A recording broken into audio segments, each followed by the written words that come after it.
네, 밤사이 충청과 전북을 중심으로 많은 비가 쏟아졌는데요. 내일과 모레 또다시 집중호우가 예상되고 있어서 철저한 대비가 필요한 상황입니다. 반면 남부 지역에는 35도 안팎의 찜통더위가 계속되고 있는데요.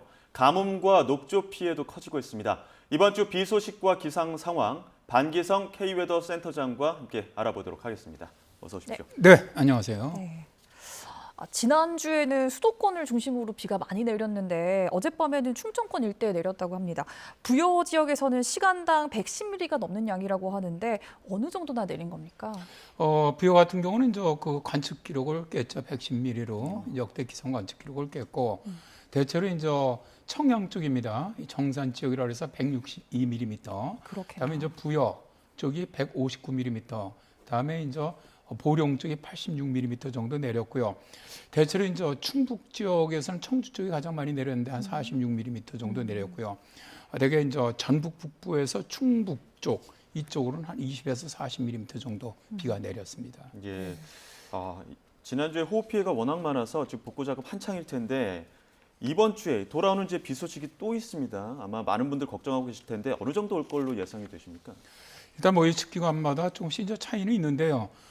K웨더에서는 일단 내일 밤부터죠. 내일 이제 오후 늦게부터 시작을 해서 모레까지 이제 일단 이 한냉전선이 하나 지나가면서 많은 비를 내릴 것으로 보고 있는데 일단 거의 70에서 한 120mm 많이 오는 곳에 200mm 이상의 또 호우가 이게 이제 짧은 시간에 내리는 형태이기 때문에 피해는 좀 커질 수 있는 이런 구조가 됩니다.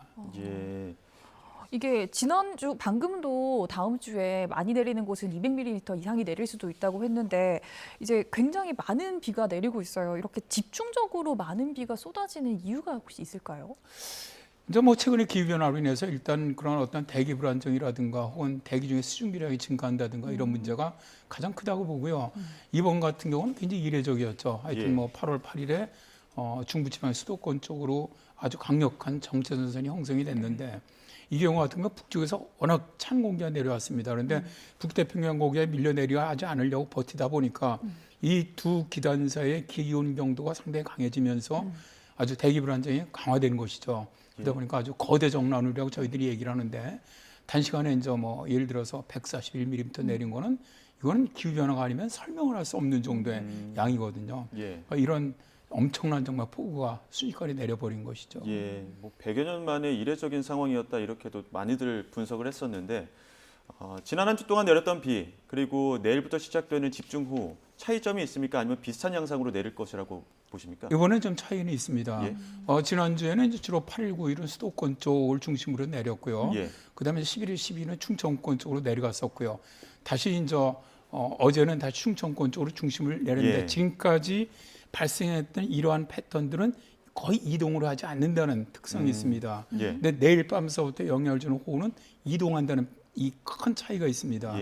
그러니까 이제 8일서부터 어제까지 주로 내렸던 비는 북쪽 아주 찬 공기와 남쪽의 뜨거운 공기 사이에 만들어진 일종의 이제 정체전선이라고 부르죠. 움직이지 않는 이런 전선이 형성되면서 아주 강력한 비가 집중적으로 내렸다고 한다면 내일은 실제로 이제 기압골이 북쪽으로 지나가면서 그 후면에 있는 콜드 프론트, 저희 한랭전선이라고 하죠. 한랭전선이 남동쪽으로 쳐져 내려오는 이런 구조입니다. 그러니까 비가 내리는 것도 지난번 호우 같은 경우 비가 내리는 시간도 길었고요. 또 강도도 게릴라성 호우로 굉장히 강했고요. 근데 이번 같은 경우는 일단 비 내리는 시간은 짧습니다. 길지가 않습니다. 그러니까 서울 같은 경우는 강하게 비가 내리는 시간이 대개 한 8시간, 뭐 9시간 정도 예상을 하고 있는데 저희들이 이제 대개 총강 수량을 예상을 할 때 비 내리는 시간 곱하기 얼마나 강도가 강하냐를 대개 계산을 합니다. 그러니까 실제로 예상되는 강수량은 지난주에 수도권에 내렸던 비보다는 약간 적을 것이다. 그렇더라도 국지적으로 시간당 30에서 50mm 호우가 내리면 현재 굉장히 이제 피해도 많이 나 있고 집안도 약해 있고 또 범람하는 곳도 많기 때문에 피해는 훨씬 더 커질 가능성이 높다는 것이죠. 네. 이번에 그런데 북쪽에서부터 시작이 돼서 내려온다 이런 예보도 있는 것 같던데요. 네, 그렇습니다. 지금 같은 경우는 이제 오늘 충청 쪽에 어제서부터 걸쳐 있던 장마전선 자체가 올라갑니다. 올라가서 이제 지금은 한만국경 쪽에 만들어지거든요. 그래서 거기는 저기압이 저 동해 쪽으로 지금까지는 그 앞에 이 상층까지 이 블락킹 해주는 고기압이 버티고 있어서 기압계 이동을 안 하는 바람에 우리나라 쪽에 계속 정체하고 있었는데 이게 이제 블락킹이 약간 좀 밀려났습니다. 그러다 보니까 저기압이 나가게 되면은 그 후면을 콜드 프론트가 있습니다. 한랭전선이라고 저희들이 부르는데 한랭전선은 저기압이 나갈수록 남쪽으로 쳐져 내려올 수밖에 없습니다. 그러니까 북쪽에서부터 내려오는 거죠, 내일은. 그러니까 만약에 북쪽에서 먼저 내리기 시작해서 북한 댐 방류하고 이런 부분들 우려하는 부분들도 많지 않습니까? 우리도 댐 방류를 하긴 했는데 이와 관련해서 뭐 대책이 필요하다거나 아니면 뭐 피해가 예상된다거나 이런 건 없습니까? 지금 저 내일같이 이제 북한 쪽에서 주로 만들어서 강하게 동쪽으로 빠져나가게 되면 북한의 북부 지역은 뭐 비가 상당히 내릴 거로 봅니다. 거의 뭐 제가 볼 때 400mm 이상 가능하게 보고요. 그러나 이제 이게 빠지고 동해상으로 빠지고 그 후면에 있는 콜드 프론트가 처지기 시작할 때는 대개 이제 북한의 황해도라든가 북한의 강원도 지역, 우리 수도권 지역, 충청 지역, 남부 지역까지 총 강수량 차이 크게 차이가 날 거로 보지 않습니다. 거기서부터는 이제 이동하면서 내리는 형태이기 때문에 또 다 같이 그 영향을 준 시간 자체도 큰 차이가 나지 않기 때문에 그런데 우리나라에 이제 영향을 줄 수 있는 북한의 강수량은 대개 이제 황해도라든가 아니면 북한의 강원도 쪽에 내리는 비입니다. 이쪽에서 대개 내리는 비는 이제 우리나라 임진강이라든가 한탄강 쪽에 주로 많은 영향을 주고 있고, 이제 우리는 지금 뭐 북한강 수계라든가 남한강 수계에서는 이미 이제 댐을 방류를 시작을 했거든요. 그러니까 뭐 댐을 방류하기 전에 이미 인근 그쪽에 영향을 주는 주민들이라든가 많은 쪽하고 다 협의를 해갖고 지금 하고 있습니다, 미리. 그래서 뭐 큰 피해는 없어는 보이지만 일단 그래도 임진강변이라든가 한탄강변 이런 데는 강수량이 늘어나면서 뭐 그쪽에 이제 공사장이라든가 혹은 야영하지는 않겠지만 야영객들이라든가 혹은 저지대 침수 이런 쪽에는 피해가 있을 가능성이 있습니다. 미리 대비를 해야겠고 이제 지난주 내린 집중호우를 장마라고 볼 수 있을까요? 장마는 이미 끝났다고 했는데 계속 다시 이렇게 비가 연이어서 오니까 이제 두 번째 장마냐 이런 얘기도 많이 하던데요. 이거는 뭐 저희들 기상하는 사람들 사이에서도 좀 논란이 있습니다. 저 올해 같은 경우 장마가 이제 6월 하순에서 시작해서 7월 25일 날 끝났습니다. 이게 이제 우리가 이제 흔히 말하는 1차 장마입니다. 근데 이제 우리나라는 장마가 대개 한 두 번 발생합니다. 저 초여름에 시작해갖고 대개 7월 하순에 끝나는 게 1차 장마. 다음에 이제 8월 말에 시작해갖고 9월 상순 정도에 끝나는 게 2차 장마입니다. 대개 장마가 두 번 끝나는데 왜 그러냐면은 북태평양 고기압이 밀고 올라오면서 북쪽에 있는 찬 고기압과 부딪히면서 계속 정체할 때 만들어지면서 한 달간 비 내리는 게 1차 장마고요. 그게 끝나면 북태평양을 밀어 올리는 거거든요. 그러니까 만주 쪽으로 올라갑니다. 그러니까 우리는 이제 폭염이 오죠. 그랬다가 이제 가을이 되면 내려와야 되지 않습니까? 북태평양 고기압이 수축하면서 북쪽에 있는 찬 고기압이 내려오니까 이게 대개 한 8월 말에서 9월 상순에 내려옵니다. 그러니까 그 당시에 또 다시 내려오면서 정체에서 형성되니까 그걸 2차 장마라 그랬는데 올해는 정말 매우 이례적입니다. 저는 뭐 굉장히 오랫동안 전도 예보관 생활했지만 처음 보는 형태입니다. 물론 2020년에도 8월 15일까지 장마 전선에 영향을 받았습니다. 장마를 했거든요. 그러나 그때 장마는 6월부터 시작된 장마가 이어졌던 것이고요. 그러니까 중부지방이 최장 장마 기간이었거든요. 2020년은. 올해 같은 경우는 장마가 끝나고 보름 정도 폭염이 왔었단 말입니다. 그리고 기간이 지금 바뀌는 거거든요. 그래서 중부지방에 8일서부터 시작해서 벌써 일주일, 또 지금 뭐 앞으로 예측을 보면 내일 모레 사이에 또 19, 20에 또 비가 있거든요. 그러니까 계속 이런 정체전선이 한반도를 주변으로 해갖고 머무른다면 이러한 것들은 뭐 기압 패턴이라든가 기상 요소를 본다면은 장마라고 보는 것이 맞지 않느냐라고 판단이 되고요. 그래서 이제 이게 앞에 우리는 1차 장마가 있었으니까 지금 오는 것은 2차 장마다. 그러니까 이제 어떤 분이 물어요. 그렇다면은 만일 여기서 또다시 북태평양 고기에 밀고 올라갔다가 내려오면 3차 장마냐? 당연히 그렇게 되면 그게 3차 장마가 될 수는 있겠죠. 그러나 이제 현재 기압 흐름으로 본다면 다시 북태평양이 확장을 해갖고 만주까지 장마전선을 밀어 올리기는 쉬워 보이지는 않습니다. 그러나 뭐 가능성은 있다고 봅니다.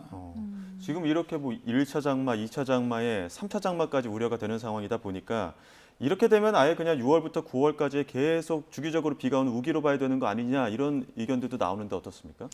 예전에 한 15년 전에 기상학자들 토론에서 그 얘기가 있었습니다.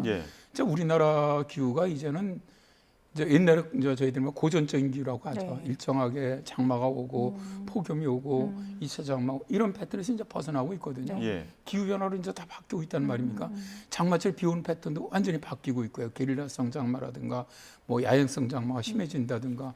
그러니까 이제는 장마라고 하지 말자. 네. 이제 말씀하신 것처럼 그냥 저 6월부터 9월까지는 그냥 우기라고 부르자. 그런 논의가 있었습니다, 사실. 예. 그러나 그 당시에도 이제 그게 사실 이제 통일이 되진 못했죠. 또 거기에 대해 반대하는 분들도 있고 왜냐하면 장마라는 현상이 사실은 전 세계에서도 동아시아 지역에만 아주 독특한 기상 현상이거든요. 이제 그러다 보니까 합의가 되질 않았고요. 다만 이제 뭐 일부 기상학자들은 지금도 사실 말씀하신 것처럼 이제는 이런 기준들이 앞으로 우기로 하는 것이 맞지 않냐 저도 그렇게 생각을 합니다. 예. 이게 이제는 우리가 도저히 예전에는 보지 못했던 네. 이런 현상들이 많이 발생하고 있거든요. 그렇다면 이제 예전에 자꾸 그런 기준을 갖고 잣대를 가지고 이제 1차 장마, 네. 2차 장마 뭐 이렇게 하지 말고 그냥 저 우리도 동남아시아처럼 우기 6월서부터 뭐 9월 초까지는 우기로 하자. 뭐 이런 것이 오히려 지금 기후변화 측면에서 보면 맞지 않느냐 네. 그렇게 생각을 합니다. 예. 장마에 대한 개념도 좀 바뀌어야 될 것 같습니다. 네, 그렇습니다. 네, 네. 이제 지난주 내린 비는 특이한 양상 보였습니다. 수도권 일대랑 중부 지역에서만 내리고 남부 지역에서는 굉장한 폭염이 진행이 됐어요. 우리나라가 그렇게 큰 나라도 아닌데 사실 예. 지역별로 그렇게 차이가 나는 이유가 혹시 뭘까요? 이거는 이제 북태평양 고기의 밑에 쪽에서 이제 그랬죠. 찬 공기가 내려왔다고요. 강력하게. 예. 네. 상층까지 찬 공기였습니다. 매우. 근데 내려오는데 밑에 있는 북태평양 고기 밀리지 않겠다고 버틴 겁니다. 버티는 이 접점이 바로 이 수도권 쪽이었거든요. 수도권 쪽에서 이제 딱 버티다 보니까 양쪽 기다니까 북쪽은 차고 아주 건조한 공기가 내려왔고 밑에 쪽에는 뜨겁고 습한 공기가 부딪히다 보면 그 사이에는 불연속선이 만들어지는데 이게 이제 저희들이 정체전선 혹은 뭐 전선이라고 되게 부릅니다. 그런데 문제는 이게 북쪽 찬 공기와 남쪽의 따뜻한 공기의 기온 차이가 크다 보니까 이제 저희들은 기온 경도라고 부르는데 이게 크다 보니까 비가 내리는 구역 자체가 좁아집니다. 아주 좁아지게 돼요. 그다음에 그때도 좁아진 그러니까 수도권을 중심으로만 비가 내렸지 오히려 북태평양 고기압 영향을 받는 남부 지역은 엄청난 폭염을 보였거든요. 네, 네. 날씨도 아주 좋았고 네. 그리고 이게 좁은 지역에서도 더 강하게 코어라고 그러는데 예. 코어가 지나가는 지역은 더 강력하게 발달한 지역이 바로 이제 그때 인천서부터 광명을 해갖고 관악, 동작, 네. 그다음에 서초, 강남, 네. 그다음에 저희 경기도 쪽 양평 쪽으로 이어지는 선이었죠. 예. 그런 쪽이 거의 뭐 400에서 한 600mm 정도 비가 내렸던 것이죠. 예. 그게 좀 또 특이한 게 지금 중부 지방은 물 난리인데 남부 지방은 또 물이 부족하고 메말라 있다 이렇게 지금 판단하고 있는데 이 부분에 대해서는 어떻게 보고 계십니까? 현재 비가 남부 쪽으로는 뭐 덜 내린 건 맞습니다. 예. 그러니까 일단 뭐 봄서부터 남부 지방은 가뭄이 있었는데 봄 강수량은 그게 뭐 많지는 않으니까 네. 이제 6월서부터 강수량을 보더라도 대구 같은 경우는 현재 129.8mm밖에 안 내렸어요. 예. 그러니까 이게 평년 대비로 한다면은 거의 한 34% 정도밖에 안 내린 것이거든요. 그다음에 이제 부산이라든가 광주 같은 경우도 60% 내외입니다. 6월서부터. 그러니까 그 이전에 봄서부터 내린 거 보면 그거보다 더 적겠죠. 네. 예. 저희들이 되게 기상학적 가뭄을 갖다 70% 평년보다 적을 때 가뭄이라고 얘기를 하는데 네. 이제 그러다 보니까 가뭄도 심하고 어떤 데 이제 물난리, 그러니까 급수제한도 있고 특히 강 같은데 낙동강 같은 데는 녹조가 많이 발생할 수밖에 없는 것이죠. 그렇구나. 그럼 이번 주 집중호우가 남부 지역 가뭄이랑 녹조 개선에 도움이 될 수도 있나요? 일단 뭐 지금 앞에서도 말씀드렸지만 이번에 저 내일과 모레 사이에 내리는 강수량은 한 70, 80mm에서 한 120mm 많이 오는 곳이라고 해도 200mm입니다. 그러니까 이번에 내리는 비 갖고 완벽하게 해결될 거라고 생각은 하지 않습니다. 그러나 네네. 녹조가 좀 해소되거나 가뭄이 해소되는 건 상당한 도움은 될 것이다. 그래서 이제 이게 남부지방이 완전히 가뭄이 해소되려면은 예를 들어 다음 주에 이제 이번 주 19일, 20일에 다시 한번 또 내려오거든요. 네네. 그때 내리는 비 아니면 다음번에 태풍이 올라올 때 정도가 돼야 완벽하게 해소되지 않겠나 그렇게 예상을 합니다. 네. 다음 달에 태풍 이야기 하셨기 때문에 그전에는 혹시 태풍 소식은 없습니까? 현재는 아직 그 태풍이 뭐 일단 뭐 저희들이 모델을 갖다 대개 보면 지금 한 24, 5일까지 보는데 예. 그때까지 모델에는 뭐 특별한 게 없거든요. 예. 그래서 지금 발생한다면 거의 8월 말이나 9월 상순서부터 올해는 태풍 시즌이 시작되지 않겠나. 그 시기에 예상되는 태풍 어떤 것들이 있을까요? 대개 이제 그때 우리나라 같은 경우는 이 기후 변화 때문에 태풍이 강한 태풍들이 대개는 이제는 거의 추석 전후부터 강해집니다. 최근에 왔던 태풍도 거의 추석 때 다 왔었거든요. 그러니까 올해도 이제 태풍이 이제 추석이 한 9월 10일 전후기 때문에 그 정도쯤서부터 이제 최근에 기후 변화 때문에 따뜻해지다 보니까 해수 온도가 높다 보니까 10월 초까지도 태풍이 우리나라에 영향을 줍니다. 그래서 네네. 이제 본격적으로 아직까지는 이 해수 온도 자체가 가장 뜨거울 때가 9월이거든요. 네네. 이제 태풍이 발생하는 지역. 예. 그러니까 지금도 태풍이 발생해서 뭐 지금도 뭐 7호, 8호 태풍 다 있었지만 그렇게 가지가 않았어요. 전부 약한 태풍들이었거든요. 그러나 이제 9월에 발생한 태풍들은 이제 지금보다 좀 더 강력해질 것으로 예상이 되고요. 어쨌든 우리나라에 뭐 한 2개 이상은 오지 않겠나 네. 그렇게 예상을 합니다. 네. 오늘 기후변화 얘기 굉장히 많이 언급해 주셨는데 우리나라 기후변화 대책이나 준비가 다른 나라랑 비교했을 때 어느 정도인지 또 앞으로 필요한 대책이 무엇일지 마지막으로 한번 말씀해 주신다면요. 이게 사실은 이제 이런 재난들이 발생하는 것 이런 거는 이제 결국 기후 변화입니다. 그러니까 기후 변화를 갖다 막기 위해서 결국 이제 전 세계에서 지금 모여서 많은 그 논의를 하는 것이 결국 탄소 중립이죠. 뭐. 네. 근데 이제 문제는 올해 이제 우크라이나 뭐 러시아 전쟁으로 상당히 이제 에너지난을 겪고 있는 유럽에서도 사실은 지금 이제 그럼에도 불구하고 탄소 중립으로 가야 된다. 그래서 이제 예를 들어서 사실 원자력을 갖다가 이제 이 카본 프리라고 얘기를 하죠. 그러니까 재생 에너지만뿐만 아니라 원자력도 탄소 중립으로 우리가 넣자. 네. 그래서 이제 그게 통과가 돼갖고 원자력을 많이 이제 확장을 하고 있고, 다음에 탄소 국경세라든가 뭐 이런 것. 미국에서도 이제 지난달에 그 미국 상원에서 이제 기후 에너지법이 통과가 됐지 않습니까? 바이든 대통령이 예. 아주 야심차게. 그게 이제 기후 변화에 이제 적극적으로 대응하겠다는 것이거든요. 우리나라 같은 경우는 아시겠지만 작년 말에 이제 영국의 글래스고 총회에서 문재인 대통령이 전 대통령께서 참석을 하셔갖고 우리나라는 2018년 대비 2030년엔 탄소를 40% 줄이겠다. 네. 네. 그리고 또 우리도 2050년까지는 탄소 중립을 이루겠다라고 약속을 했습니다. 예. 약속을 했는데 올해 이제 7월 18일에 이제 기후 행동 추적이라고 이 정말 전 세계 기후를 갖다 제대로 탄소 중립을 하려고 하느냐를 좀 추적하는 이런 기후 환경 단체가 있습니다. 여기서 발표한 자료를 보니까 우리나라가 사실 전 세계에서 지금 탄소 배출량이 한 9위권 정도 되거든요. 예. 근데 매우 불충분한. 음. 그러니까 2015년 파리 협약이라든가 작년 글래스고 총회에서 약속했던 것에 비해서 실제로 거의 행동을 하지 않는다. 그래서 우리나라가 중국, 인도와 더불어 매우 불충분한 국가로 포함이 됐습니다. 예. 그래서 거기서 따로 한국을 언급을 했습니다. 한국은 계획은 잘 내놓는다. 그러니까 우리 몇 년까지 이렇게 하겠다고 하는데 실제 행동은 거의 하지 않는 나라다. 그렇게 평가를 했더라고요. 예. 근데 사실 그건 아쉽습니다. 왜 그러냐면은 이 기후변화는 당장 우리 세대뿐만 아니라 우리 후손들에게 네.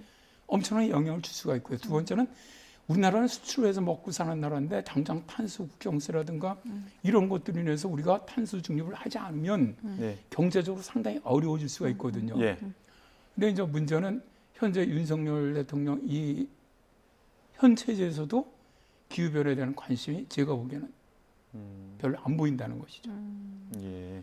그래서 사실 이렇게 해서는 안 되는데 걱정이 참 많이 됩니다. 예. 뭐 기후 대비에 대한 계획 그리고 거기에 대한 또 실천이 중요하다는 이야기까지 강조해 주셨습니다. 지금까지 반기성 K웨더 센터장과 이야기 나눴습니다. 오늘 말씀 고맙습니다. 네, 감사합니다.